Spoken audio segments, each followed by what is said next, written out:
ጾማችሁን ልትሄዱ የረዳችሁ ያደረጋችሁ፣ ጉድለታችሁን የሞላላችሁ፣ በልጅ የባረካችሁ፣ በሀብት በንብረት በጤና ያገዛችሁ አመስግኑ፣ ከፍ አድርጋችሁ።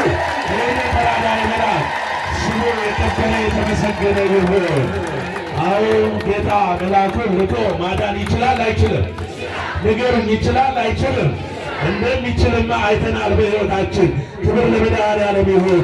አሳይቶናል። እግዚአብሔር ይችላል። መልአኩን ልኮ ያድናል። በእውነት አሁን 2016 አልፎ 2017 ላይ ደርሰናል። የማን ፍቃድ ስለሆነ ነው?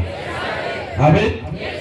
ጠባቂ መላእክቱን አዞ ጌታ በዙሪያችን ያለውን ነገር መሰናክሉን ባያጠፋልን ኖሮ እዚህ ባልደረስን። እውነት ለመናገር በእኛ ችሎታ አይደለም፣ በእኛም ብቃት አይደለም፣ ገንዘብ ስላለንም አይደለም። 2017 ያየ ነው። አይቻልም፣ አይቻልም።